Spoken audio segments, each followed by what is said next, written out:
Like the master storyteller at summer camp, the book of Genesis invites us to see ourselves in its stories and challenges us to compare our perspective to God's. Welcome to God Remembered, Genesis, a Story.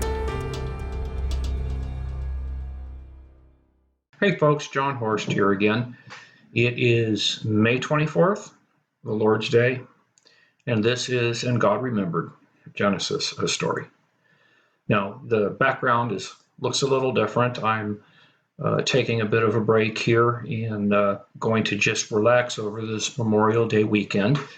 And so all I'm doing here is just kind of going online to touch base and just ask everybody, it's right there, I think, that you can hit that subscribe button for the podcast, and you'll be able to go back and see some of the past ones and have an opportunity to just follow as we go through. And I'll just give you a little bit of a read-ahead preview of what we're going to do. I'd like to encourage everybody to read ahead in Genesis, in chapters 4, 5, and 6 in particular. Chapter 4 is going to be where Eve actually exclaims, I've had a child, or I've had a man with the Lord. And when we read this in English in our English Bibles try to kind of smooth this out a little bit, because if you just let the Hebrew be the Hebrew, it kind of insinuates, there's kind of this insinuation, did Eve have sex with God? And no, obviously that's not what happened. As a matter of fact, Genesis really seems to take pains to desexualize the story of creation when we compare the stories of creation with other of ancient literature. What Eve is doing is Eve is declaring that she sees herself as a co-creator with God, and that's a beautiful thing, really. It is. It kind of helps understand that men and women are both, and we've already learned, male and female are equally created to be the image of God. And we bear God's image in different ways. And without unnecessarily getting into gender politics and those controversies, we just let the text be the text it is and tell the story that it tells. It comes from its time. And we need to understand how the story was told in its time if we're going to really understand what it means for us today.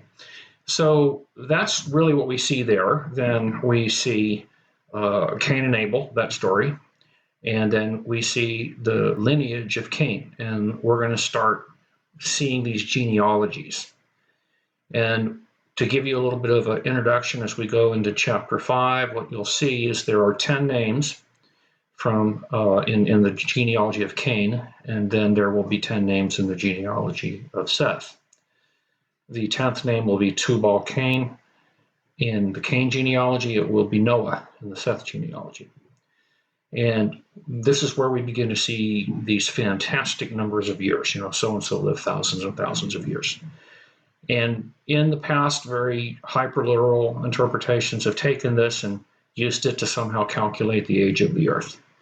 Once again, we have to be careful that we don't do with the story something the storyteller had no intention of doing with the story. The storyteller is telling a story of redemption. And so I'll just leave you with this as a preview for some of the upcoming chapters. Again, ask you to, where is it? Subscribe right there, I think, to subscribe to the podcast. And we will talk a little bit about how genealogies, what they are.